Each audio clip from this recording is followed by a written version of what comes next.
Michael Acree, welcome to the Akkad and Cook Report. Thank you very much.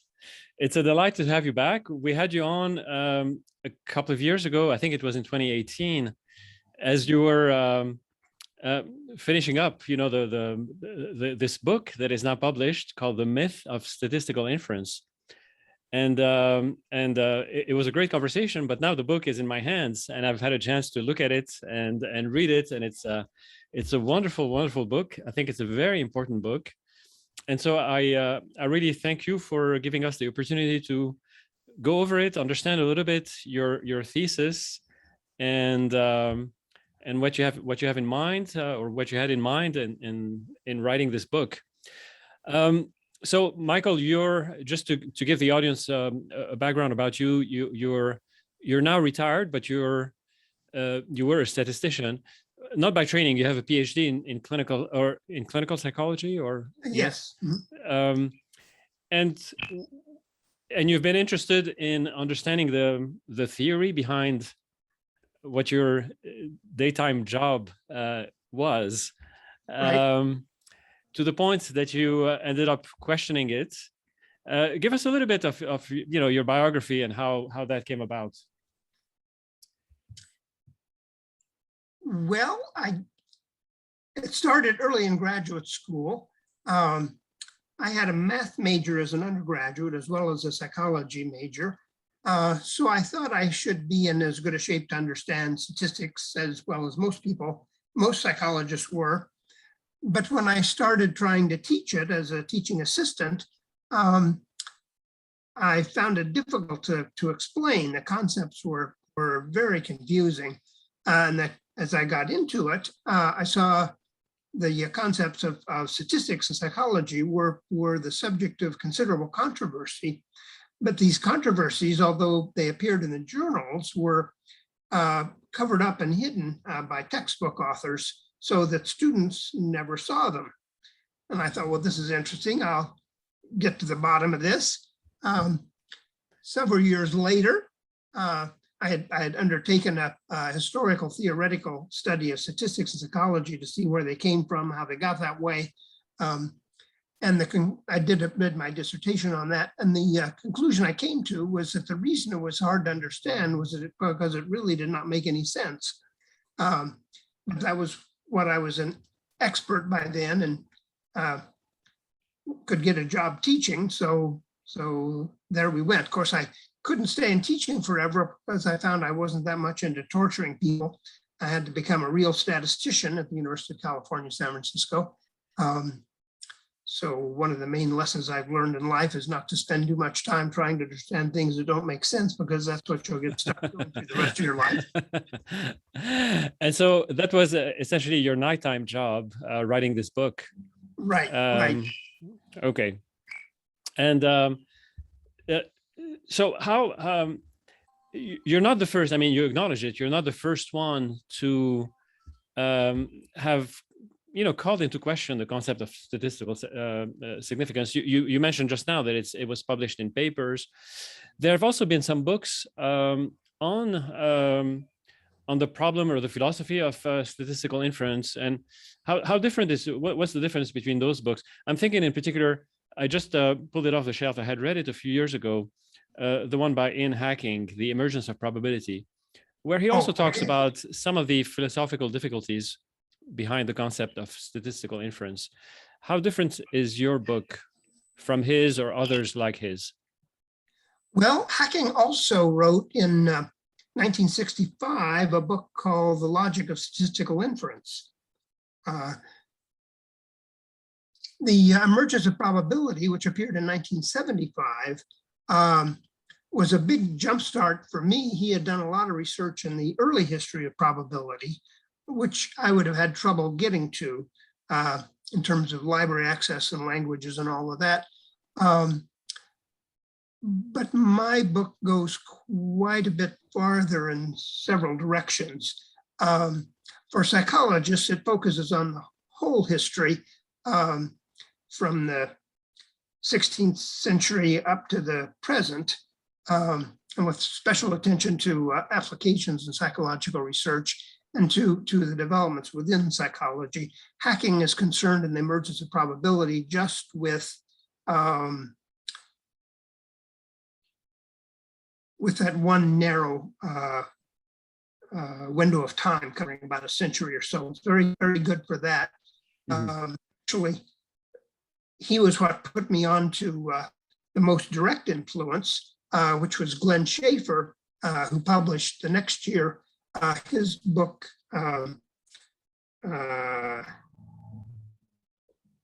Mathematical Theory of Evidence, it was called. And we'll talk more about him later. And Hacking's earlier book was concerned to try to provide a rationale for statistical inferences that was usually understood. But I don't think it was really successful enough in a systematic way. It's been a while since I read it now. Right. My impression, and my impression from reading it was that he points out some of the issues that you point out in your book, but there's no resolution at the end from reading his book, one way or another. It's almost like, okay, there's a tension or an internal contradiction, and that's the way it is. It's it's sort of a postmodern attitude towards towards truth or life, or whereas you take a stand, and you call your book The Myth of Statistical Inference. Why that title? I'll give you my take on the title, but I think it's a good title. But how do you understand the title, The Myth of Statistical Inference? Yeah, I think the concept is directly a myth. Mathematically, the problem was, we'll go into this more later, but we had, going back 300 years, the knowledge of how to take a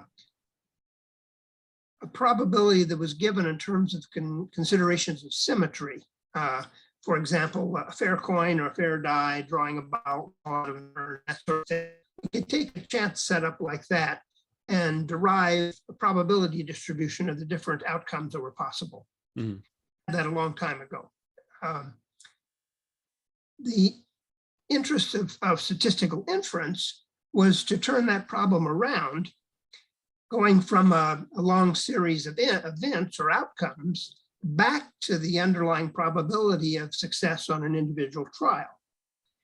That's really the problem of statistical inference, is to reason backwards from observed outcomes to the underlying cause, if you will. Okay. And I think that's not really possible. And that's why it's a myth. Right. So it's a myth because right now we take it as if it were true, as if it were possible. Right, definitely, as if it were possible. That idea generated the larger belief that all inductive inference, all uncertain inference, was formalizable and quantifiable. It was the real promise of statistical inference, because people said all uncertain inference is probabilistic, and therefore it's statistical. Right. Yeah. Right. Moving on, two different meanings of probability there. One of them is mathematical and one of them is not. And that's usually elided over. So okay, well, we'll get into this very shortly. But I think it's a very apt title, because of the influence that statistical inference has on our daily lives. So I consider statistical inference to be essentially a god or a demigod or whatnot. So it has a mythical proportion or dimension. So it is a myth, and it's a false god, because I think that's the conclusion of your book.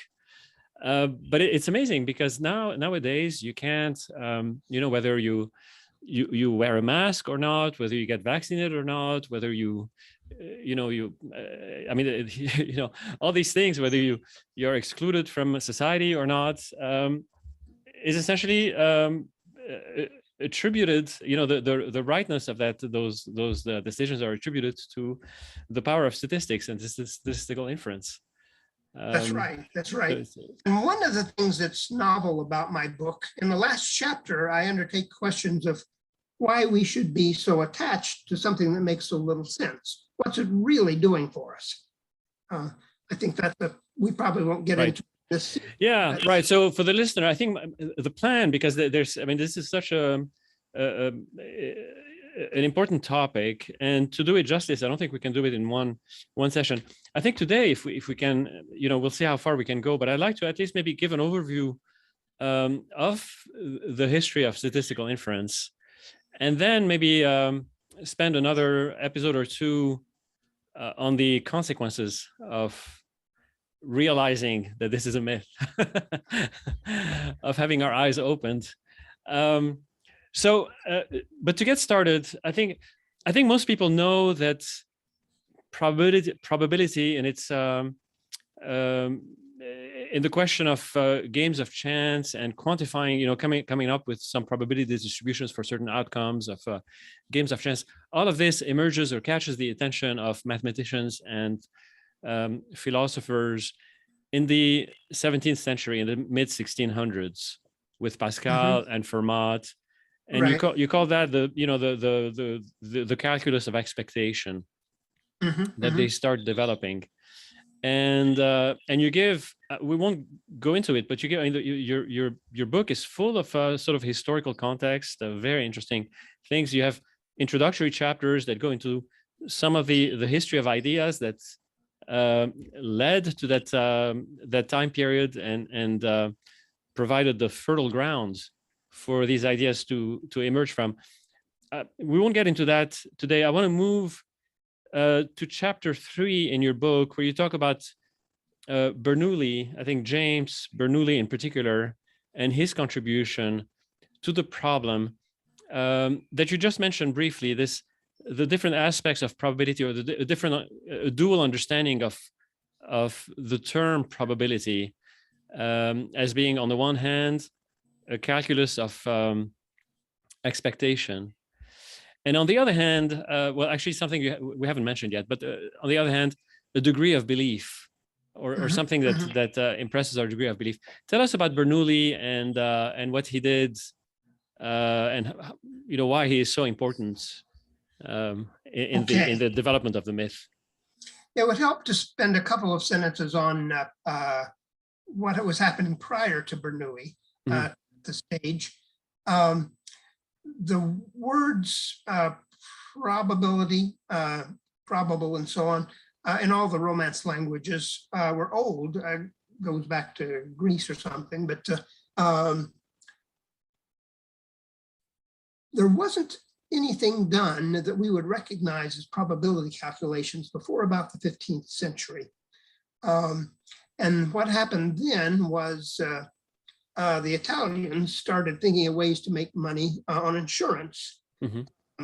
There was a healthy maritime commerce, and there were a lot of risks in that. A ship could be seized by storm or pirates or whatever. And so some merchants got the idea of insuring for the return of a ship and making money that way. We would recognize that today as an application of probability theory, but there wasn't any probability theory, and they almost never used the word probability in that connection. Their talk was about expectation.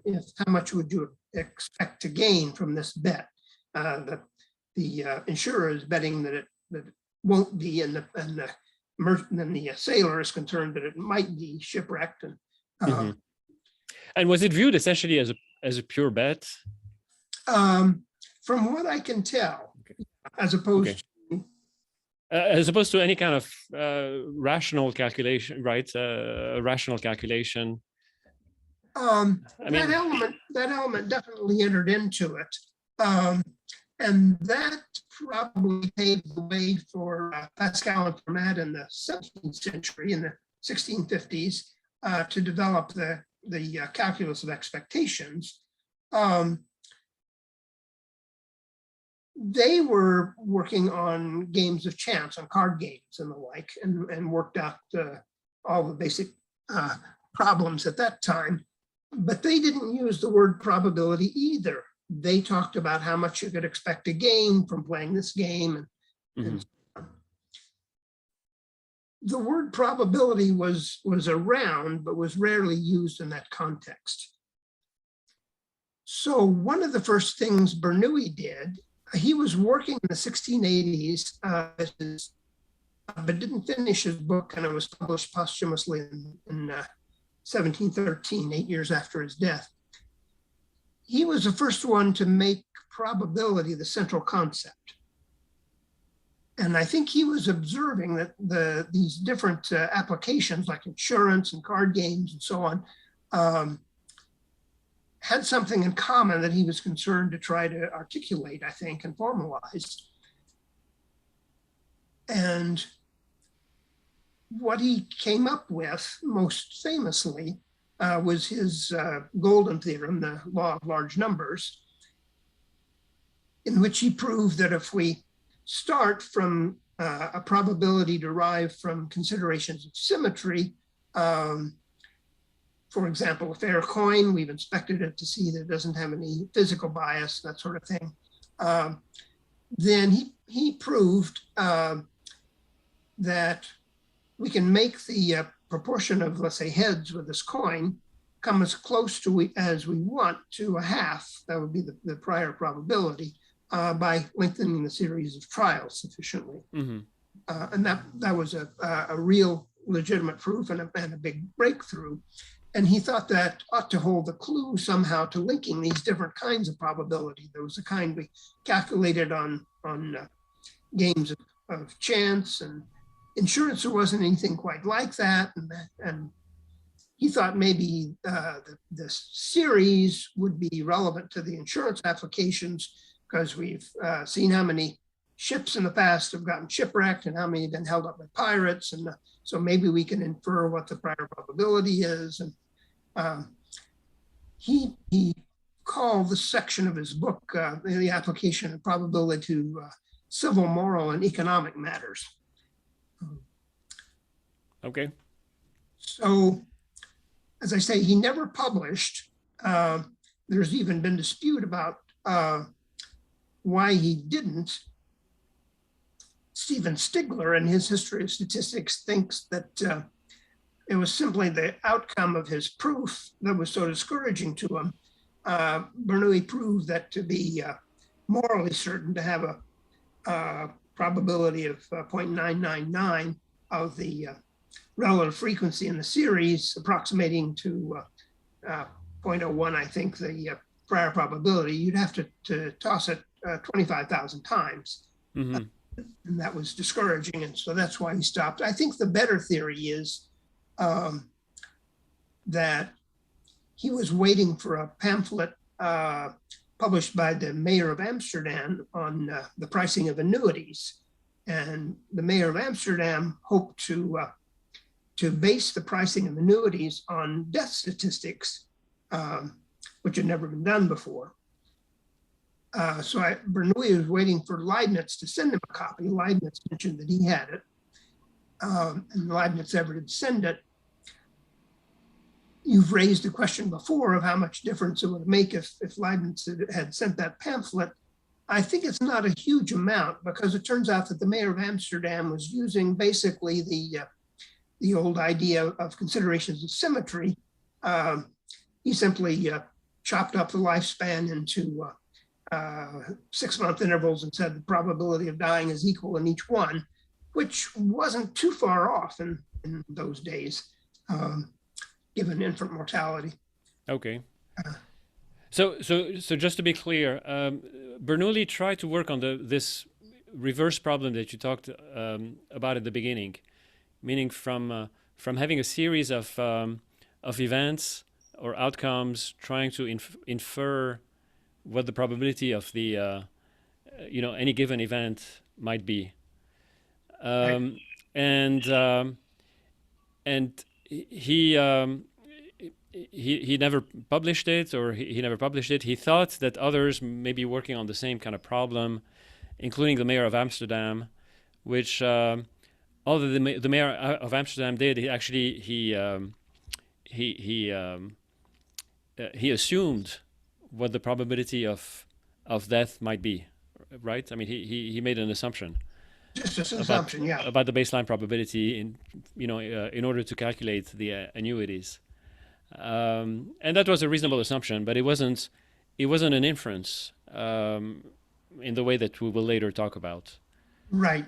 He was setting up a model, basically. Right. Okay.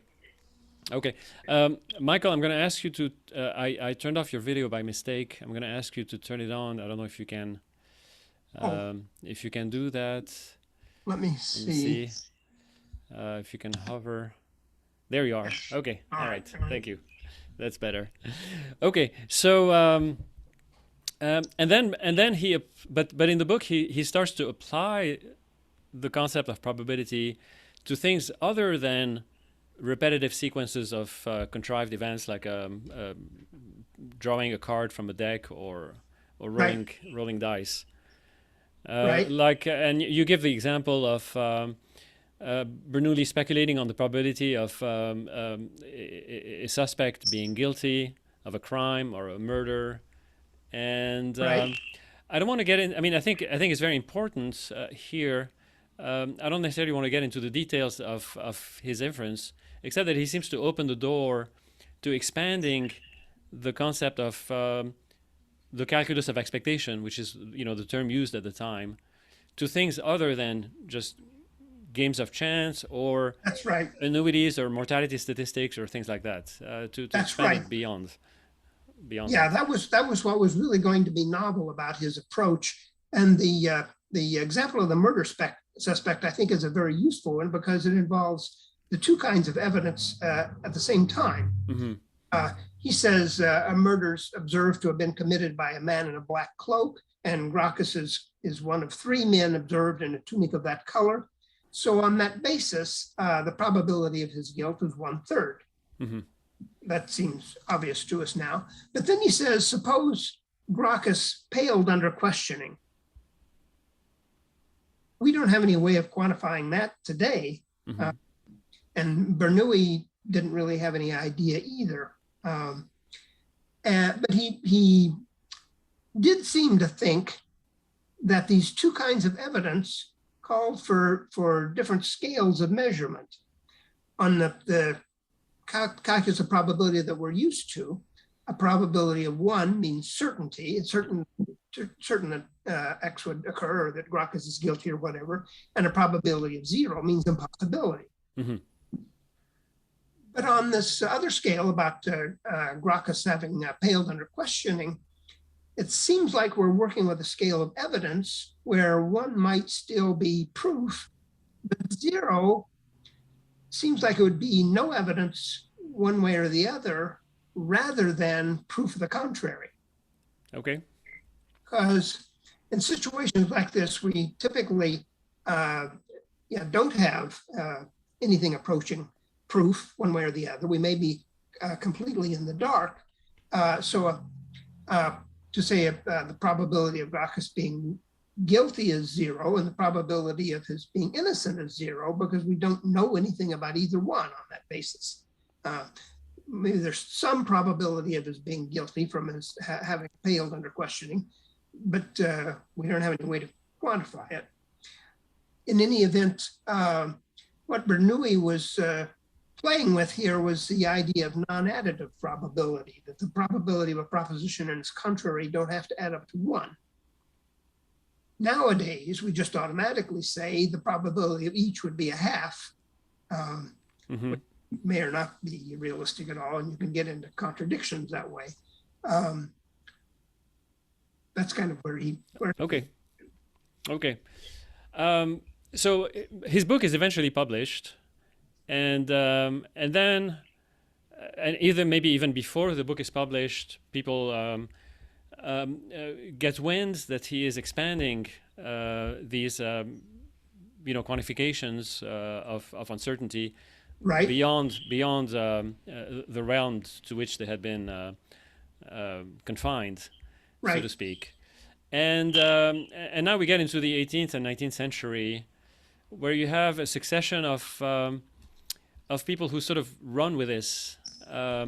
Let's talk maybe about Laplace. I think Laplace provides a sort of a good paradigm of how one can run away with this idea. Well, he certainly does. I was going to mention also Bayes, who I think had the better model, but he was not so historically influential in his time. Both of these men were concerned with this inverse problem, how to get a probability of an individual event out of a long series. Right. And Bayes solved that problem by making it a two-stage experiment. So, and this was hypothetical, of course, but it was a legitimate mathematical solution. He said, suppose we have a square billiard table. We toss a ball onto it at random and observe where it comes to rest. And then that'll be the initial trial fixing the probability P. And we'll say a success occurs if the next ball we toss on the table occurs to the right of the first one. Mm-hmm. I think, it took me a while to understand a little bit what that meant, but I think, so the square table is essentially, so you toss the billiard ball and then you see where it lands. That gives you the initial probability because it's a square, so right, so it's one essentially, right? That's your universe, right. Your universe, and where the ball lands, you draw a vertical line, and then you draw the next, toss the next ball, and where it falls, to each side of that line, that's what you determine the probability of the individual event to be, or something like that. Exactly right. Yeah. Okay. So that was very, very handy and compelling.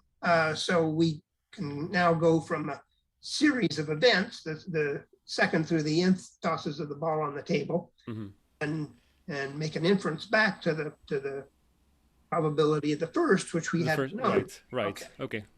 Laplace, his solution wasn't so mathematically elegant. He was working on the same problem. He thought of drawing tickets from an urn, black or white tickets. He was evidently inspired by the French lottery. And if the the composition of the urn is unknown, and we draw out so many B black and W white tickets and want to make a statement about the probability of the composition of the urn, that was his problem. Again, to solve the problem, he needs to make a probability statement about the proportion of black tickets, let's say, in the urn, which is unknown. But it's the number of black tickets is unknown, but that doesn't mean that it was determined by a random process, unless he does like Bayes and stipulates that it does. But Laplace just got by with assumption. He said, well, we don't have any reason to favor one proportion of black tickets to another in the urn. So we're entitled to assume all of the possible values from 0 to 1 equally likely. Okay. That was equivalent to saying we've got an infinity of urns, each with a different proportion of black tickets, and we select one of them at random, and that's the one we play with now. Okay. If you do that, if you allow him that much, that substitution, then he can go ahead and derive all the results he wants. And in particular, his most famous result was called his rule of succession. He proved that if a sample had B, W, and W, B black and W, black and W white balls, then we would know that the probability of the next ball being black was B plus 1 over B plus W plus 2. And he showed how useful that was. He said, what's the probability the sun will rise tomorrow? Taking the example from Hume. He said, we assume the Earth to have been created 5,000 years ago, allowing for leap years. That makes 1,826,213 days. There's never been a day without a sunrise. So therefore, the probability the sun will rise tomorrow is 1,826,213. 214 over 1,826,215. And the 19th century in philosophy was really enchanted with that result. On up through Karl Pearson at the turn of the 20th century.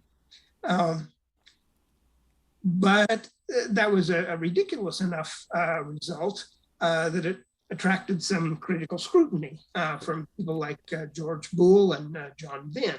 Okay. Venn of diagram.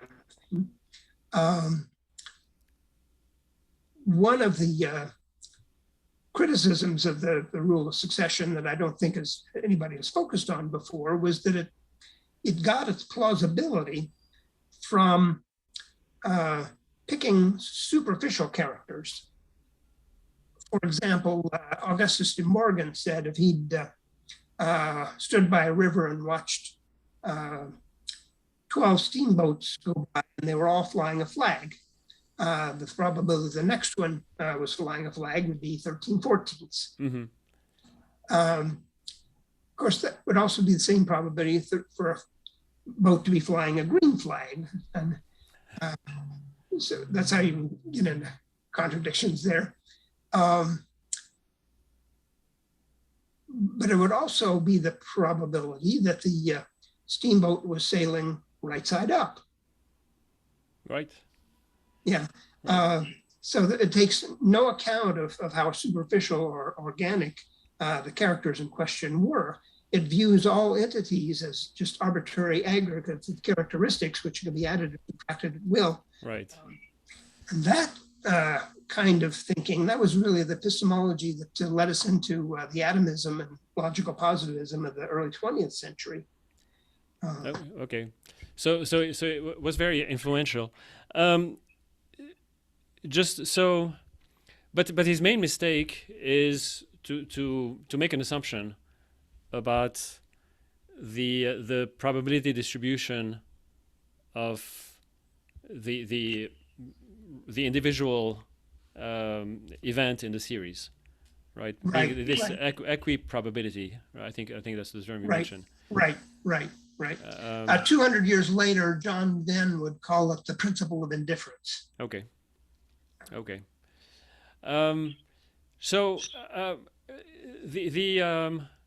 Now these in the so Laplace is in the 18th century.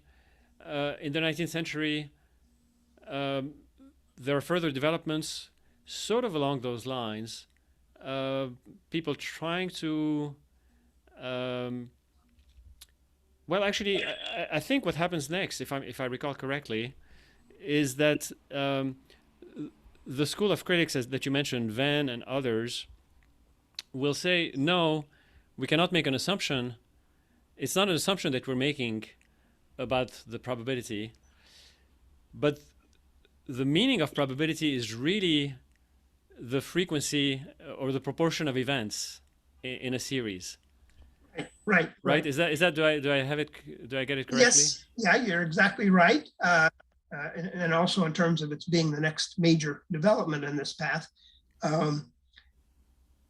that we were seeing in the 19th century the rise of empiricism. Mm-hmm. And this principle of indifference, where you calculated probabilities based on considerations of symmetry, like 1 in 52 for drawing the ace of spades. Right. Thing.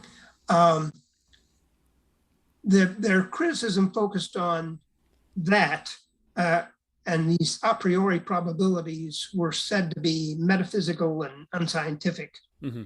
and needed to be jettisoned from science. And the way they thought they could get away with that, starting with Venn, was Bernoulli's proof, going back to Bernoulli, that the frequency in the long series of events was approximately equal to the prior probability that we started out with. Right. So these thinkers, including some very distinguished names, all argued that we could dispense with those prior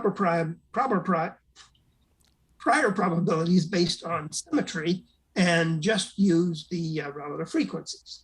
Right. So go out in nature or in the world, collect the data, see what the proportion is, and if your sample is large enough, then that proportion is what the prior probability is.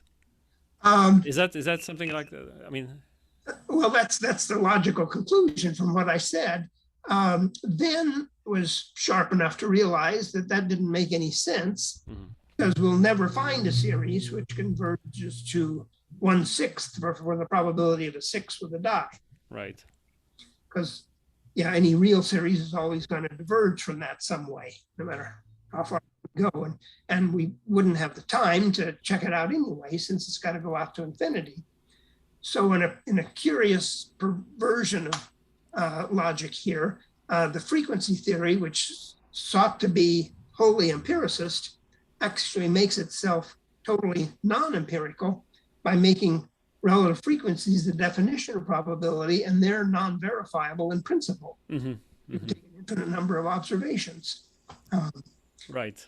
So it's funny that we have John Venn in 1866 and Richard von Mises in 1926 or so, and Hans Reichenbach in 1939 or so, all distinguished positivists who are making the same blunder. They're just really intent on making relative frequency the definition. Right. Again, for the audience, you mentioned the term positivist. It was a school of thought, very, very influential, prominent in the late 19th century to the mid 20th century. About that had a certain view about the nature of knowledge and how knowledge is acquired, and they were essentially an empiricist. I mean, I would use the terms almost interchangeably, although I'm sure there are distinctions. The logical empiricist and between logical empiricist and logical positivists, or right, I don't know if there may be some distinctions between that, but essentially, we can't assume anything that is not verifiable, right? So there was a principle of verification. Can't assume anything that's not verifiable, and for it to constitute scientific knowledge, and everything has to be verifiable empirically. And the contradiction that you point out here is that by making an assumption, by defining the probability as the proportion or the frequency of an event, then by nature it's unverifiable, right? It becomes a circular definition. And of course, the verifiability theory of meaning was one of the central tenets of positivism, right? Yeah. Right. Okay. Obviously, we're skimming through that history, which is detailed very, greatly in your book and very carefully. But I want to get maybe now to the next. We're going to maybe skip over Karl Pearson and go directly to Fischer. But maybe use whatever you need to use from Pearson to introduce Fischer. Fischer, I mean, at least in my mind, I consider him among the frequentists. But if I understand correctly, tell me a little bit. He's not. He is less committal in a particular understanding of probability, or he's less of a theoretician than the ones you've mentioned, like Venn or Mises and whatnot, and more of a mathematician who finds, who develops lots of applications of statistical theory, and is that correct? Yes, very well said. Fischer, who was born in 1890, was a brilliant statistician and derived single-handedly most of the statistical techniques we use today. But he wasn't so much a theorist or a systematic thinker. I was kind of shading toward that, I think, as his life went on. He never really gave a definition of probability, for example.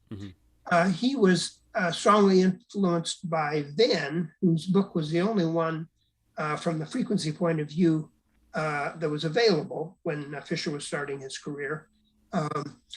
And Venn was, as the first frequentist, was kind of ambivalent in his work. He could kind of see that his frequency definition wasn't going to work. And Fischer's work is permeated by the same kind of ambivalence and vagueness on that score. So he railed against anything that sounded like Bayesian theory, which we haven't talked about yet, but was kind of ambiguous. Okay. Yeah. Right, but nevertheless, his contributions become very important because he develops certain procedures that then become employed, and I think we'll talk about that in the next episode, the influence of Fischerian analysis and procedures in psychology, in medicine, and in many other things. But he develops certain procedures. He expands on the idea of Gosset, right? So tell me, maybe you can briefly explain what the Fischers' contributions are that make him so influential. Well, there were a couple of different kinds of things. The main one, as I said, is his mathematical contributions, the mathematical derivations that he derived. Okay. But there were also the underlying conceptual developments, like significance testing, the whole idea of significance testing. Let me see if I can explain Gosset briefly here.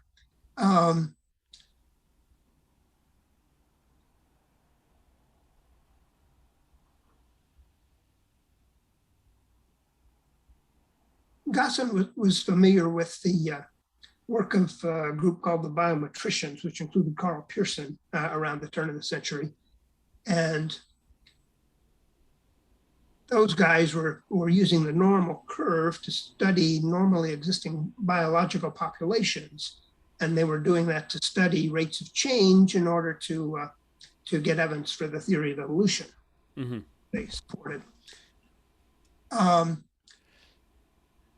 Gosset. And I think famously they were collecting lots of data on samples. They had a lab, I think, in the Bay of Naples, and they were collecting lots of samples of species, crustaceans or whatnot, and measuring certain dimensions, and then repeating the same measurements on very large samples over time to see if there was an evolution that corresponded to changes in the environment.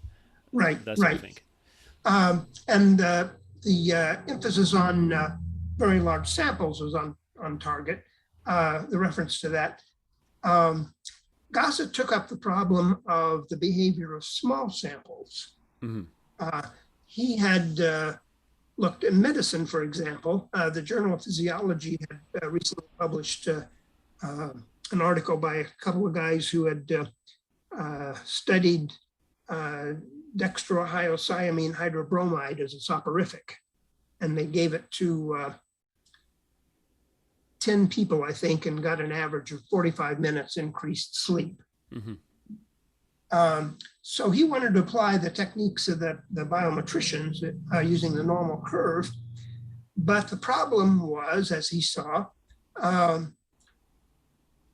that with small samples, the variability of the sample standard deviation was very high.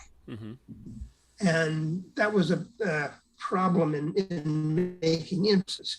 With a very large sample, you could take the sample estimate of the population standard deviation as pretty much a given, as fixed, as a reliable value. But that wasn't true for small samples. The variability in a small sample could be all over the map. What Gosset did was to correctly guess what the distribution of the population standard deviation would be and derive a new statistic, which he called Z, and Fischer later renamed T. So that's our t-test that we do now. And Fischer proved that Gosset had been right, and made some tables and so on. Gosset described his result as saying the sample mean of 0.75 hours lay 0.75 above the hypothesized population mean of 0. which would mean it wouldn't increase sleep. And he found that the probability of getting a sample mean 0.75 or more above the hypothesized population mean of 0 was only 0.11. So in today's lingo, we would say he had a significant result that was significant at the 0.11 level by a one-tailed test. So far, so good. But Gossett went on to infer that to say that the sample mean is 0.75 above the population mean of 0 is the same thing as saying that the population mean is 0.75 below the sample mean. So the probability of the population mean, 0.75 or more below the sample mean, also should be 0.11. In other words, there's a 0.11 probability of the population mean be negative, which means it would decrease sleep. Okay.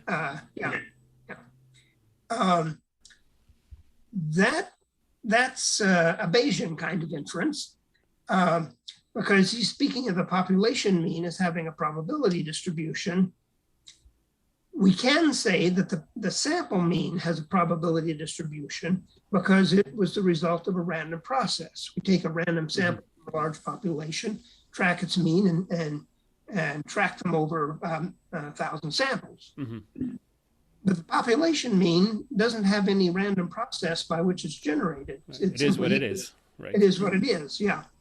But he slips into thinking of that as a distribution of population mean, which has the seduction of being actually what we want to know, supposedly. We would like to make a statement about the population mean. Right. Probably increase sleep or not. That's the work of inference, right? I mean, it's what we want to infer, right? Perfect example of statistical inference. All we're mathematically entitled to say is a statement about the sample mean, but we would rather make a statement about the population mean. That was the whole point in the first place. Right. One of Fischers' contributions was to formalize this process in a concept he called fiducial probability.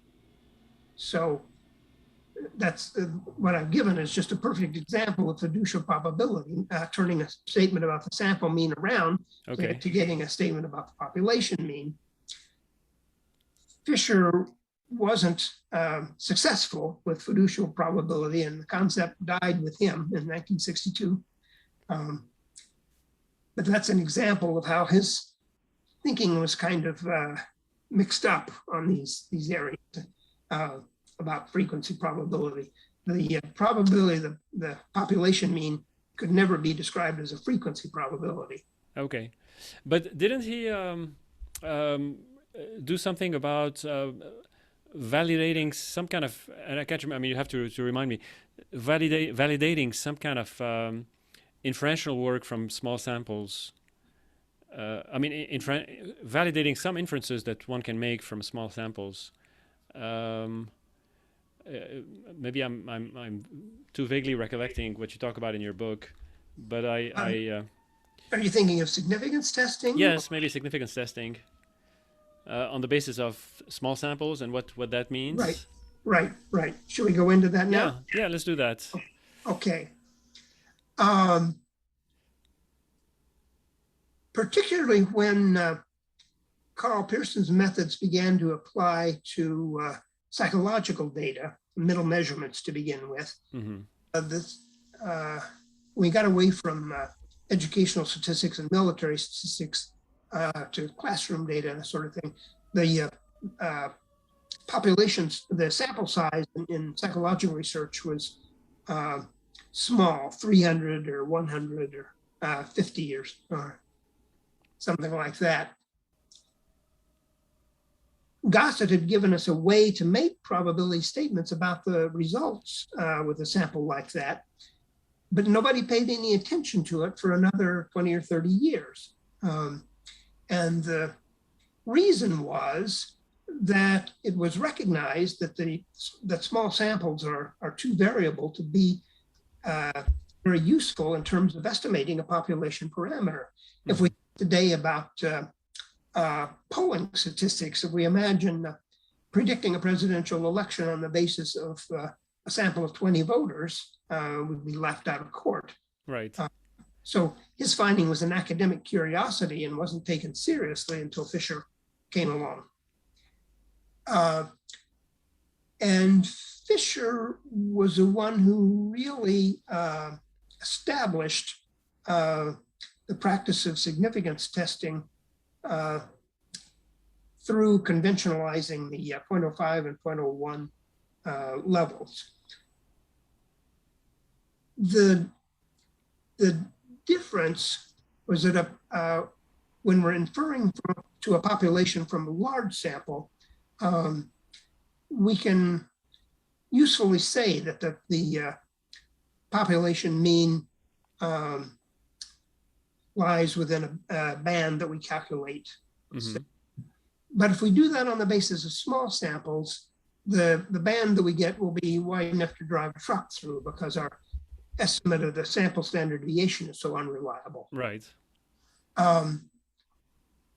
So as George Ewell put it in his textbook of statistics in 1911, the most that we can say with small samples is not what size the population mean is, but whether the sample is indicative of a non-zero mean.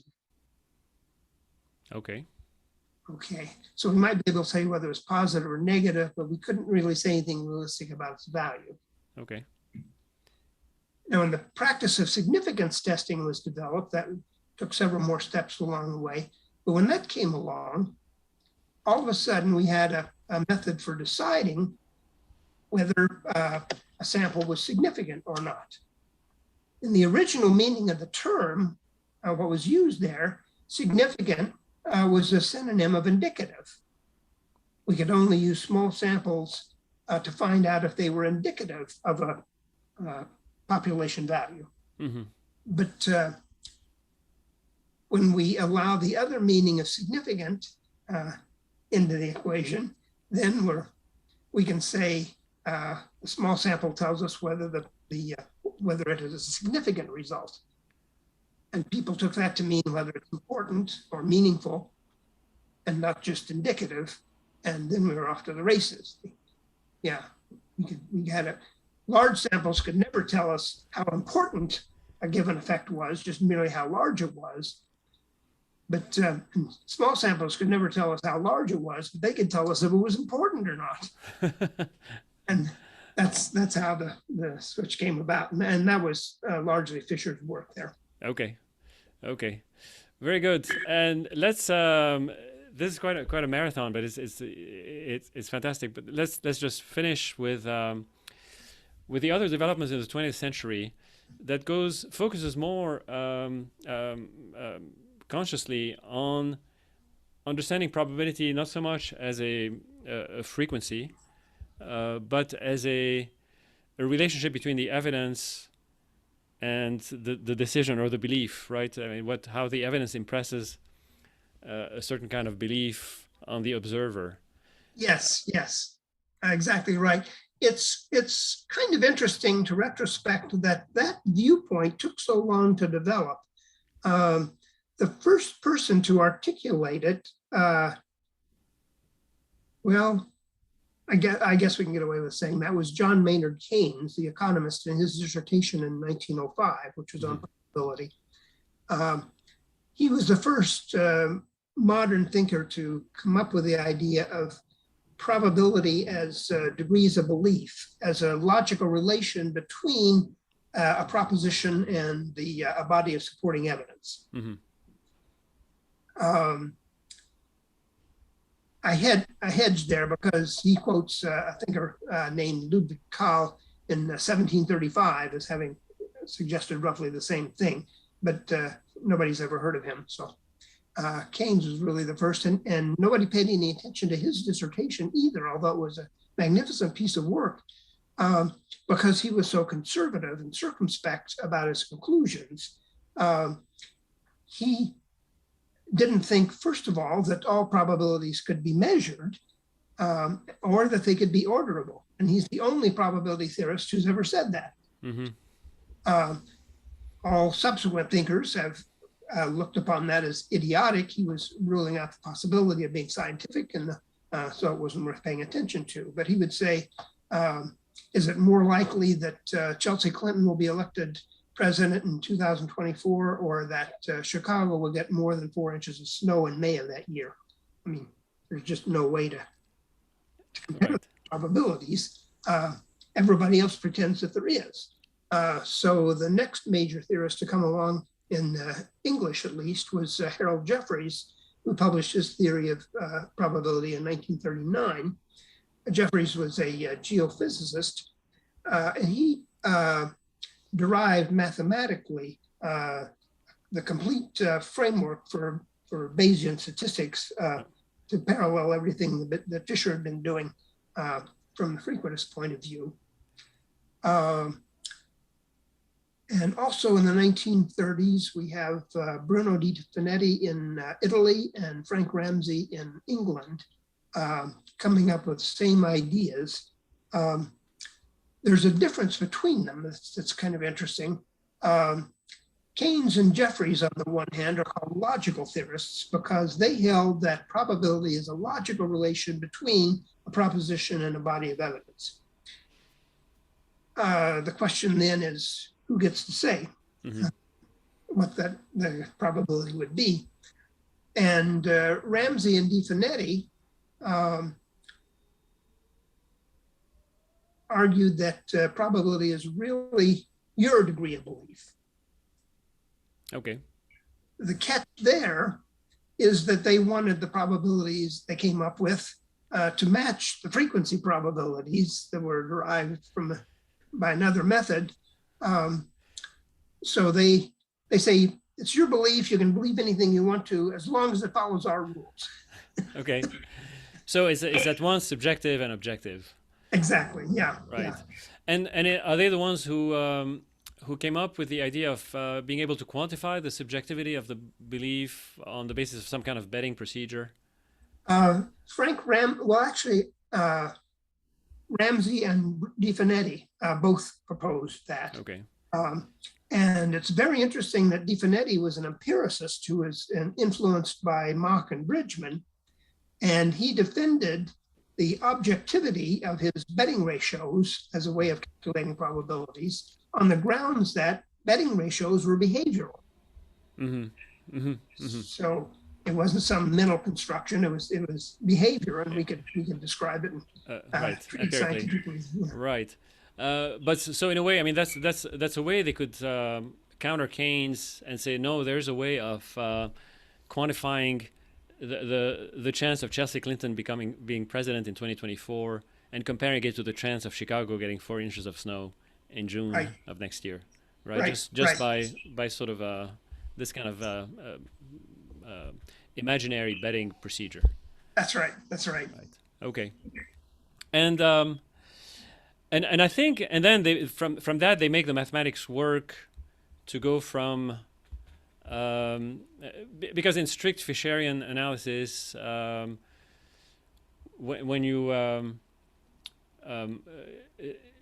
your probability statement is always a probability of the data given the hypothesis, right? I mean, we talked about that in our first episodes, from a couple of years ago, and I'll put a link to that in the show notes. But the standard p-value in Fischerian analysis is the probability of the hypothesis given the sample that you have. It's probability of what the population is given the sample that you have. Right. Whereas with the Bayesian, they're able to, by making by expressing quantitatively your degree of belief prior to the collecting of the data, then you can collect the data and then you can make an inference about the population, the probability of the population based on the data. It's very gratifying that you've understood it all so perfectly. Okay, it took a while, and that's essentially where we are, more or less. Is that correct? I mean, at this point, where, in terms of theory about statistical inference and what that means, and Right. There haven't really been any new developments in statistical theory since then. Okay, so to go back and reflect a little bit on this arc, this trajectory, starting from Bernoulli up to now to the modern Bayesians. Um, there are two things that I think that you mentioned that are um, conflated or unclear. One was the actual meaning of the word probability. So Yeah. how it's Yeah. used, whether it means a frequency of or a ratio of frequency of events in a given population or a given series of events versus a degree of belief, how certain you are, how right.